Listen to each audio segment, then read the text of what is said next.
Hello friends, स्वागत है आपका आपके अपने यूट्यूब चैनल सक्सेस मंत्र ऑफिशियल में। आज हम लोग बात करेंगे ऑब्जेक्टिव सीरीज के एक्सरसाइज नंबर 4, जिस चैप्टर का नाम है नाखून क्यों बढ़ते हैं। हिंदी का चैप्टर है जिसका नाम है नाखून क्यों बढ़ते हैं। इसका क्वेश्चन नंबर 1 देखते हैं। एक में लिखा हुआ है कि नाखून क्यों बढ़ते हैं के निबंधकार कौन है। क्वेश्चन नंबर है 1, नाखून क्यों बढ़ते हैं के निबंधकार कौन है। ऑप्शन ए में है गुलाब राय, बी में है आचार्य हजारी प्रसाद द्विवेदी, सी में है प्रताप नारायण मिश्र, डी में है शांति प्रिय द्विवेदी। ऑप्शन आपका बी सही हो जाएगा, आचार्य प्रसाद द्विवेदी। इसी तरह से आगे बढ़ते हैं। क्वेश्चन नंबर 2 में कहता है कि आचार्य हजारी प्रसाद द्विवेदी ने साहित्य की किस विधा में लेखन नहीं किया है। आचार्य हजारी प्रसाद द्विवेदी ने साहित्य की किस विधा में लेखन नहीं किया है।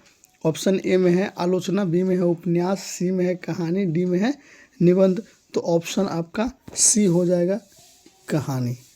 क्या हो जाएगा? ऑप्शन कहानी हो जाएगा। ठीक। क्वेश्चन नंबर 3 कहता है कौन सी रचना हजारी प्रसाद द्विवेदी की नहीं है। कौन सी रचना हजारी प्रसाद द्विवेदी की नहीं है। इसके लिए आप कीजिए क्या कि जो पहला एक्सरसाइज इसमें लेखक के परिचय के बारे में बताया गया है, वहाँ पर उनकी रचनाएं भी दी हुई हैं। उन रचनाओं को आप याद कर लीजिएगा, आपके लिए बहुत अच्छा होगा। ठीक है। ऑप्शन ए में कहता है अशोक के फूल, बी में कहता है माटी की मूर्तें, सी में कहता है वाण्य भट्ट की आत्मकथा, डी में कहता है साहित्य हिंदी का आदिकाल।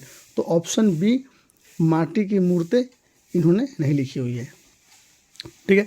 अब देखिए क्वेश्चन नंबर 4 में कहता है द्विवेदी जी ने निर्लज अपराधी किसे कहा है। द्विवेदी जी ने निर्लज अपराधी किसे कहा है।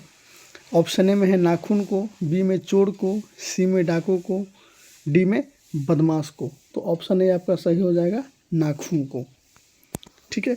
अब देखिए क्वेश्चन नंबर 5 कहता है कि कामसूत्र किसकी रचना है। कामसूत्र किसकी रचना है। ऑप्शन ए में है पतंजलि की, बी में है हजारी प्रसाद द्विवेदी की, वात्स्यायन की, डी में है रामानुजाचार्य की। तो ऑप्शन आपका सी सही हो जाएगा, वात्स्यायन की। ठीक है। अब देखिएगा 6 में कहता है कि शिक्षक का अर्थ होता है। ऑप्शन ए में है साबुन, ऑप्शन ए में है साबुन, ऑप्शन बी में है महावर, डी सी में है दर्पण, डी में है मोम। ठीक है। तो ऑप्शन आपका डी सही हो जाएगा, मोम। ठीक है। अब देखिए क्वेश्चन नंबर 7 कहता है महाभारत क्या है। उपन्यास है, कहानी है, शास्त्र है या पुराण है। ठीक है। तो महाभारत आपका पुराण है, वेद पुराण है ये लोग।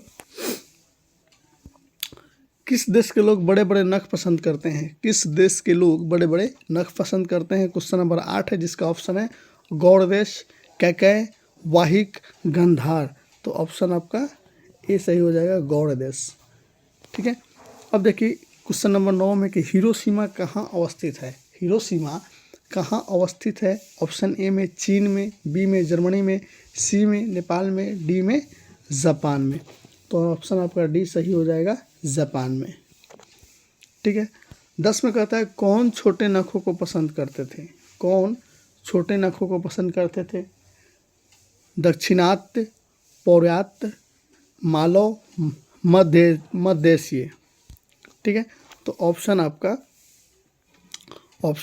ए सही हो जाएगा कि जो दक्षिणात्य जो थे वो छोटे नखों को पसंद करते थे। अब देखिए क्वेश्चन नंबर 11 में कहता है कि महावीर प्रसाद द्विवेदी का जन्म कब हुआ था। तो महावीर प्रसाद द्विवेदी का जन्म 1907 ईस्वी में हुआ था। 1907 ईस्वी में। इसमें 4 ऑप्शन दिए गए हैं जिसमें से 1907 को क्या करना है, टिक कर देना है। अब देखिए महावीर प्रसाद द्विवेदी का जन्म कहाँ हुआ था। महावीर प्रसाद द्विवेदी का जन्म कहाँ हुआ था। ए में है समस्तीपुर बिहार, बी में है बलिया बिहार, बलिया उत्तर प्रदेश, इलाहाबाद उत्तर प्रदेश। तो आपका ऑप्शन सी सही हो जाएगा, बलिया उत्तर प्रदेश। ठीक है। अब देखिए क्वेश्चन नंबर 13 में देखते हैं कौन मनुष्य का आदर्श नहीं बन सकता। कौन मनुष्य का आदर्श नहीं बन सकता। अब देखिए क्वेश्चन नंबर 13 देखते हैं कौन मनुष्य का आदर्श नहीं बन सकती। ऑप्शन ए में है शेरनी, बी में है बंदरिया, सी में है भालू, डी में है हाथी। तो ऑप्शन आपका बी सही हो जाएगा, बंदरिया जो है मनुष्य का आदर्श नहीं बन सकता। ठीक। 14 में कहता है कि देवताओं का राजा किन्हें संबोधित किया जाता है। देवताओं का राजा किन्हें संबोधित किया जाता है। महादेव को, विष्णु को, इंद्र को, ब्रह्मा को। ठीक है, तो ऑप्शन आपका सी सही हो जाएगा, इंद्र को। ऑप्शन क्या सही हो जाएगा, सी, इंद्र को। नख किसका प्रतीक है। नख किसका प्रतीक है, मानवता का, पशुता का, ए और बी दोनों का, डी इनमें से कोई नहीं।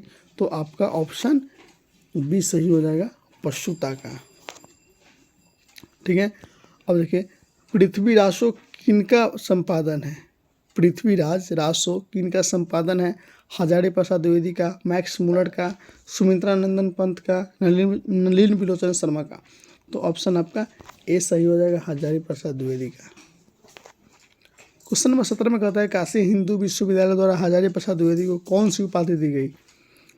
ऑप्शन ए में है पद्म भूषण, बी में अशोक चक्र, सी में विजय चक्र, डी में ज्योतिषाचार्य पर।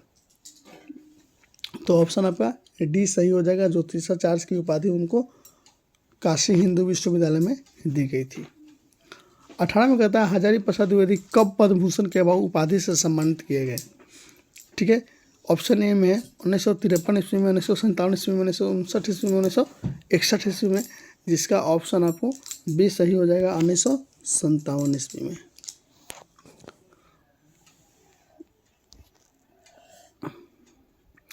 क्वेश्चन नंबर 19 में कहता है अशोक के फूल किसकी रचना है। अशोक की फूल किसकी रचना है। ए में दिनकर के, बी में सुमित्रा नंदन पंत के, सी में हजारी प्रसाद द्विवेदी के और डी में गुणाकर मूलक के। तो ऑप्शन आपका बी सही हो जाएगा, सुमित्रा नंदन पंत के।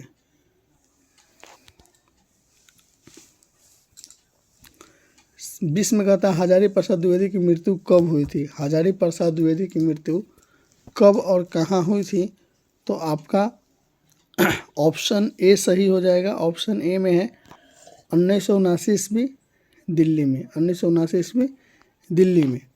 ठीक है, 21 में कहता है नाखून क्यों बढ़ते हैं से गध की कौन सी विधा है। नाखून क्यों बढ़ते हैं से गध की कौन सी विधा है। कहानी है, कविता है, भाषण है, डी में ललित निबंध है। तो ये हमारा ललित निबंध है। ठीक है, अगर आपको ये वीडियो अच्छी लगी है तो वीडियो को लाइक कीजिएगा, चैनल पर नए हैं तो चैनल को सब्सक्राइब कीजिएगा। बहुत जल्द हम मिलेंगे इसके अगले सीरीज पर, अगला चैप्टर लेकर के। तब तक के लिए धन्यवाद।